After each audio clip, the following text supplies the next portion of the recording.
The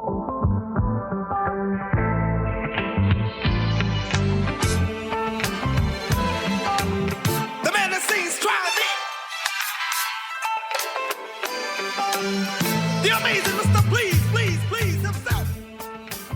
Joining us on the podcast once again today is someone you all know as a former Grand Slam finalist and the host, the reason our Cracked Racquets team gets to descend upon Iowa for the Madison Keys Court of Dreams celebration of tennis event. Joining us on the podcast once again today is Maddie Keys. Maddie, welcome back to the show. How are you doing today?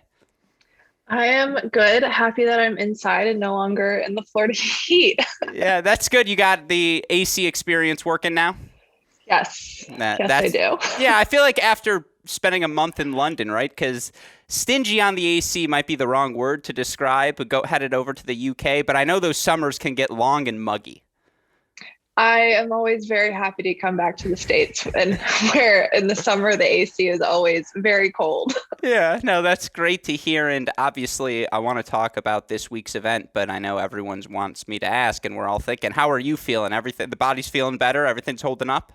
Yeah, definitely feeling a lot better. Disappointed I couldn't play at Wimbledon, but just had to make a good decision for the rest of the year and feeling a lot better. That's great to hear. And yeah, I would say Court of Dreams event 1, Wimbledon 2. So it's good to see you have your priorities straight as always. And with that in mind, obviously this week, Thursday, Friday, we're so excited to be a part of this Field of Dreams celebration of tennis event. We've talked to you about it before, but with it now upon us, are you excited for this action to get going? What does it mean to you to be able to play in front of your home community?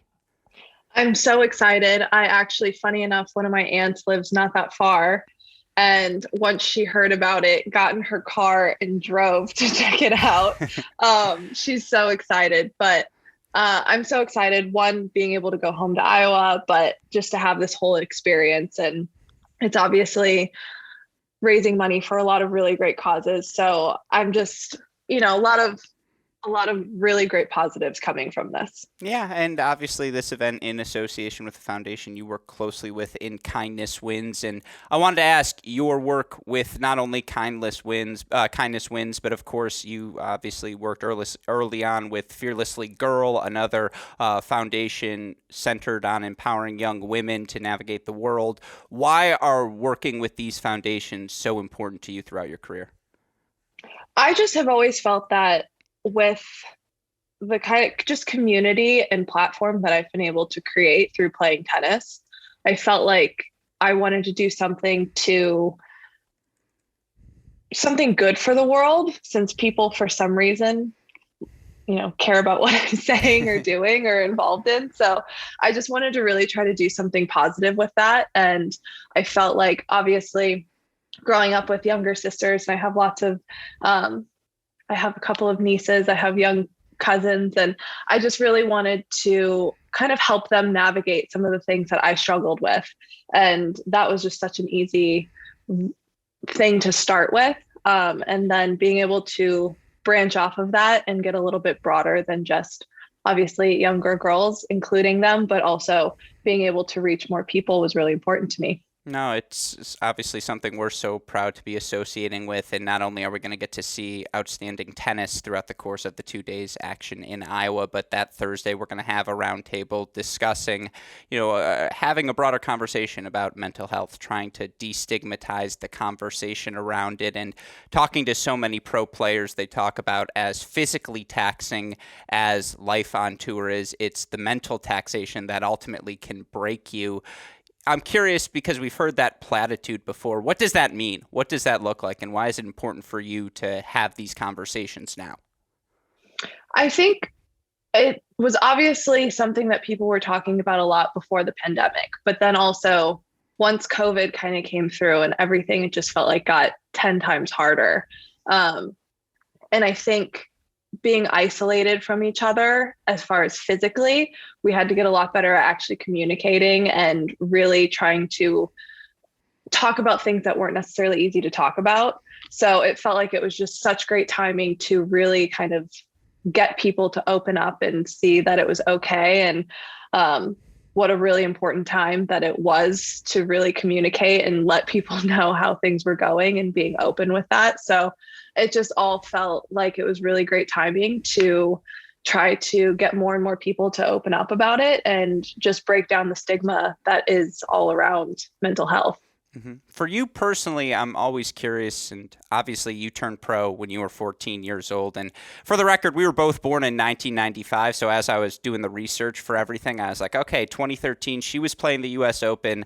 I was like, all right, I can tank my senior year of high school. A little bit different in terms of what that 2013 looked like. But obviously with the success you've had, fortunately, unfortunately, comparisons to you, Serena Williams, Venus Williams, this mantle of American women's tennis.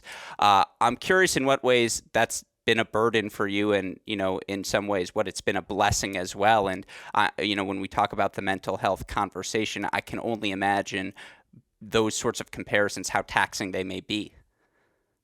It was definitely something that I struggled with. And I think obviously there's been a lot of pressure from a really young age to be a Grand Slam champion and do all these amazing things and be number one in the world. And growing up, I was, 11 years old and people were telling me that that's what I was going to do. And then all of a sudden I was 23, 24, 25, and it didn't happen. And it really was a struggle for a while just because I was thinking, wow, I failed. I've had a failure of a career. And that's just crazy when you look at all of the great things that I've been able to achieve. And I mean, I got 4th place at the Olympics, which was a dream. I mean, I didn't even think I was ever going to play in the Olympics, let alone be that close to medaling and, winning titles and being in the finals of the US Open.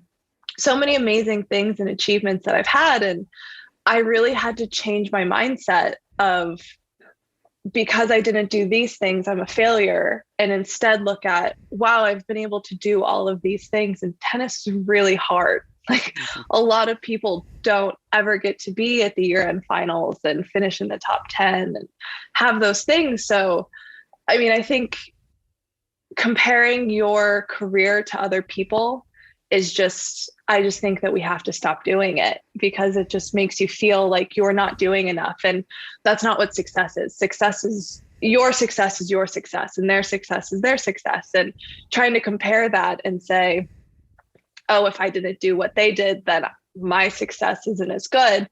It's just not how I think we should be looking at things. And that's been something that I've really had to focus on the last, 3 or 4 years. I will tell you this, and again, similar in age, I went home for Father's Day, and one of my college roommates had just bought their first apartment, and my dad was just in awe. He was like, he has a 30-year mortgage? He's like, what are you doing? And so I was like, it's the small victories. So I was like, don't compare me to that. I was like, I pay my own rent. I was like, that's progress.